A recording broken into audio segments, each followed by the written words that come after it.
Oh, This Is Us is back tonight on NBC with a big episode you don't want to miss. No, you do not. It's the final season of the hit show. And joining us now, Milo Ventimiglia! He's family over here. What's going on? Look at you, Joe. I'm coming in. Why are you so jacked up looking, Jack Pearson? What is going on? Papa Pearson. Well, you know, you got tight pants. I know. I haven't worn any kind of like pressed nice stuff lately, and I put these on. I'm like, my God, those are tight. See? Are you in extra good shape right now? I don't know if I'm in extra good shape, but I think I've been working pretty hard lately. Could there be something that you're preparing for? There's always something to prepare for. It's what Will Smith said. You have to stay ready instead of getting ready. Yeah.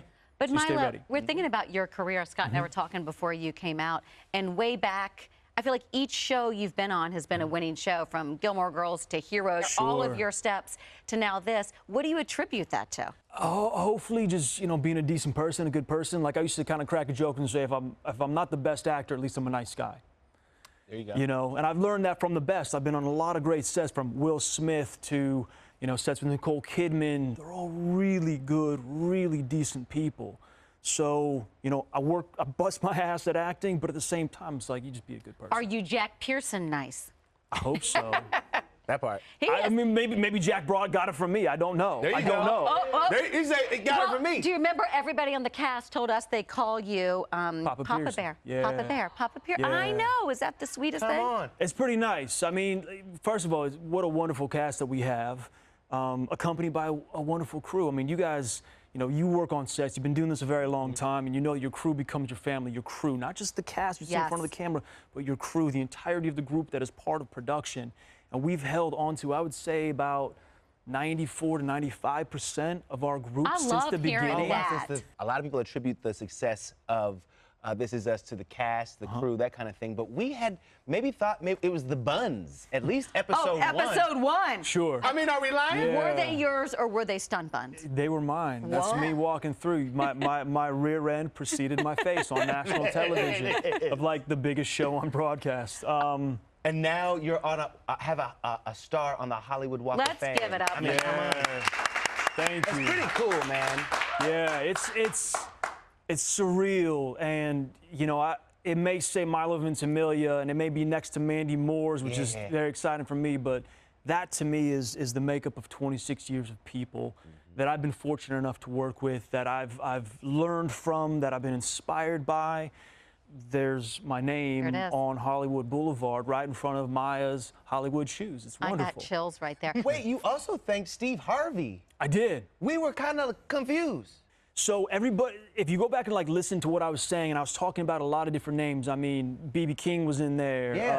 Like I said, Tony Orlando, Nicole Kidman, Adam Sandler, Stallone. Yeah, Steve Harvey. I thanked him as well. My very first directing gig was directing interstitials for the WB network. Okay. And Steve was doing, in addition to his radio show, he had a TV show on the network. And it was my job as the director of this stage to shoot all these promos, you know, like the turn and like hair's whipping in the wind and all of those. Yes, Yeah, slow motion, all that. There's a shadow kind of crosses. I directed those, yeah, when I was 25 years old. That's awesome. And Steve came onto my stage, and he had like a big group of people around him, and he walks in and says something kind of colorful. And I went, oh man, I'm in trouble. And then my first assistant director walked him over, and he's kind of looking, he's like, man, you're young. You're young, you're really young. And then my camera broke. And I had to like fix it really quick. And I saw Steve just kind of like move to the back of the stage, away from people, away from everybody. He was just kind of sitting there. So I just walked up and I'm like, here's an opportunity to talk to, you know, a guy who's been in the business a long, long time. And it just turned into this lovely conversation where he, you know, this man who'd been around for so long and had done it so well and like had a family, had all of that. I was like, how do you do all that? So for me, I took it as a learning lesson to just simply understand how can you have such a creatively fulfilling career, a family, and still be a decent person. Yeah. And it was a really nice thing. And I was like, and he's got a star. And I'm like, yeah, I got to give it up to Steve Harvey. How cool. Way back when. And we have you on your first set, Fresh Prince of Bel-Air. Oh, so cute in your overalls. It's so good. Oh, yeah. Now thinking about your star on the Hollywood Walk of Fame, what would you tell that young kid? I think I would probably just tell the kid to keep going. keep believing in Would you himself. say not worry as much or not stress as much? Or? No, because you have to have that worry. You have to have that stress to keep yourself going. You really, truly do. I mean, there's not one life lesson that hasn't made me who I am today, the good and the bad. So I think what I would just kind of tell the kid is like, hey, believe in yourself. There it is. Just believe in yourself. Be honest with yourself. Give your best intentions, your best heart, your best foot forward, and all that stuff, because you're going to make it. You're going to be okay. And be good to people along the way. You're going to be better than okay. I mean, you are winning. You're going to say, hey, kid, when you get to Hollywood Boulevard, make a right in the Star. Right on Strader. Right off of Strader. 65, 62, that's where you want to go. Right around that area right there. I love it. We're in the last season for This Is Us. I mean, there are a lot of people who are like, okay, we can take it, but there are a lot of people who are not really ready for this. Are you still actively in production, or do you?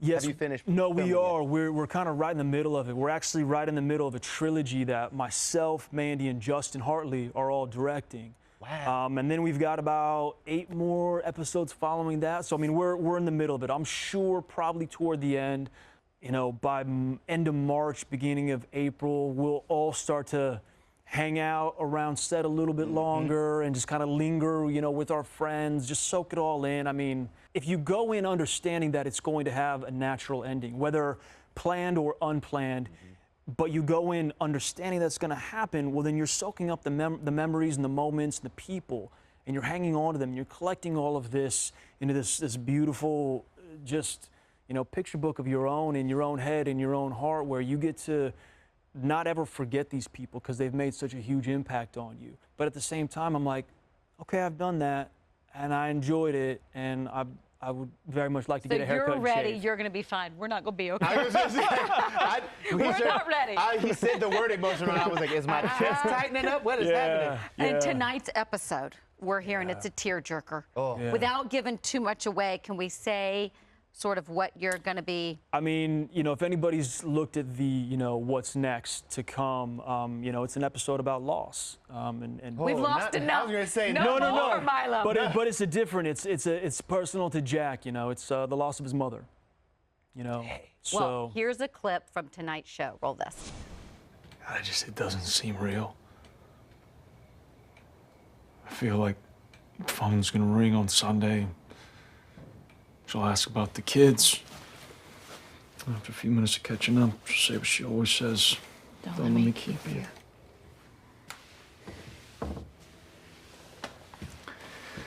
Doesn't seem real. Yeah. Oh. I mean, it's you know, it's tears. It's This Is Us. That's what we do. We have seen these images of you on set with, for the Marvelous Mrs. Maisel. I am so excited about There this. were flowers given to Midge. The hair, comb over. I mean, it's a look. Yeah. What's going on here? I mean, well, the hair was I needed a haircut and a proper shave, and I needed enough time to grow it back to play Jack Pearson, because we shot this at the beginning of last summer. But what it was Amy Sherman Palladino, she called me up and she's like, hey, would you want to come? And I was like, absolutely. Would you want to come to the show? And, you know, her and Dan, who I did Gilmore Girls with, they've always been terribly kind to me. And whenever they call, I'm always there for them, whether it's like a ride to the airport or a dinner or to, you know, jump on camera with their leading lady. But yeah, there's, you can tell, there's probably going to be some romance right there for handsome man in the park with a dog and Midge. I feel like you're her muse. She said the kindest words about you at your Star. Does that go way back when y'all first worked together? Was that Gilmore Girls? That was Gilmore Girls, yeah. I was 24 years old. I auditioned, and she said that, she said to the people, like, I walked out, I did my thing, I walked out. And, you know, as an actor, you just leave the building. You put all your work there in front of people, and then you leave the building. And they said, don't let him leave, take his pass. Literally, someone ran out the door, was like, excuse me, Milo, wait. And I went, huh? And I stopped, and then I walked back in, and we just had a quick conversation after I had read, and then, like, later on that day, like, I called my mom and was like, hey, Mom, I had an audition today. She goes, oh, yeah, how'd it go? I'm like, I think it went pretty good.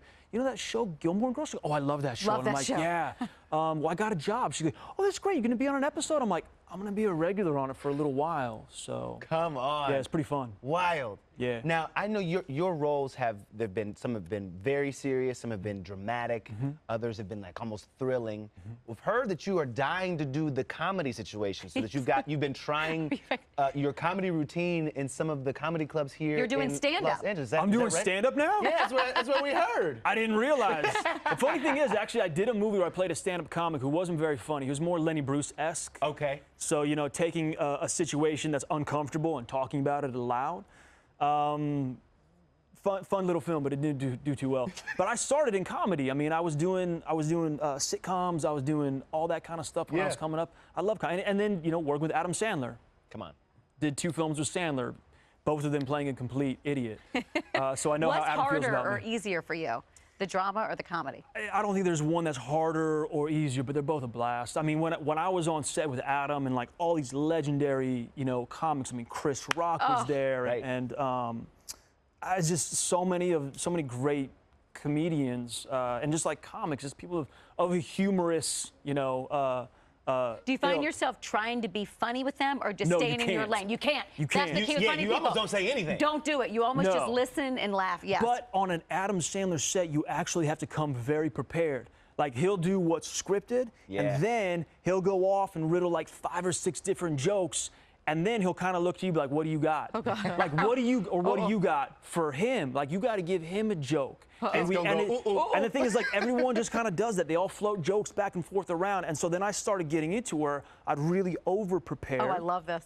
And I would come to set with like 5 extra jokes, and then you realize when they make it to the movie, like, oh my God, I'm like helping contribit to, like, you know. But then at the same time, he'd say to me, he's like, no, Milo, you're a real actor though. You're a real actor. You're not. No. Like, you're not one of us. And I think even said, he goes, we're a bunch of idiots. Like, you're a real actor. It makes me think of your time, and I know we've talked about this before. We talk about it every time you're on. But you with Sylvester Stallone. Yeah. It's one of our favorite movies. It's just one of our favorites. He's Rocky's son. Come on. We always forget this. Just a little nugget from this scene. Yeah. That was right before Heroes. Really? I auditioned. I had to go from Philly, where we were shooting Balboa, to New York to audition for Heroes. Good Lord. Yeah. Did you think when you left the Heroes audition that you got it, or did you know? I thought it went pretty well, but I was also like, I got to get back to Philly. I'm doing a Balboa movie. I need no distractions. And were you a geeked out fan like we both are? yeah, Was this like, I mean, well, wait, fan with Balboa or fan? Fan with Balboa. Oh, yeah, all the big Rocky time. movies. Oh, like big for time. me, this would be the pinnacle. Big time. So my partner Russ, my producing partner Russ, when I got the job, he walked into my house one day, and he walked in, he had sunglasses on, and he knew that earlier in the day I was meeting with Sly. God. And he walks in and he just... Sly. When you Sylvester, know you're in. yeah. Sly. His dog's name is Butkus. He's a joke. Yeah, exactly. Okay, continue. Do you know the turtles' names? What were the turtles' names? Cuff and Link. Oh, how did I not Cuff get Cuff and yeah. Link? But so Russ walks into my house and he goes, so like, did you get it? And I start going, bum, bum, bum, bum, bum, bum, bum, bum. And then he walks over to me, takes his sunglasses off. He's like an inch away and he goes, just don't mess it up for me, okay? I really love those movies. I really love those movies. And I'm like, okay, got it. Here we go. We have an interview of you from back in 2006 talking about your experience. Oh, wow. Take a look. The magnitude of this still hasn't hit me. I think it's just starting to. When I drive around town, I see the posters and, you know, get phone calls from Sly, and it's like, oh, hey, yeah, talk some business. And then I hang up like, that was Sylvester Stallone on the phone. He was calling me. It was kind of, it's kind of surreal and weird, you know. Wow. Just a Southern California kid. Just a kid making the dreams come true. Yeah. We are so happy you came in. You're one of our all-time favorites. Everything they say about Papa Pearson is true. Thanks, kid. Best of luck with everything going on. Thank you so much. We can't wait. Indeed. Don't forget, guys, to check out This Is Us tonight at 9, of course, on NBC. The man.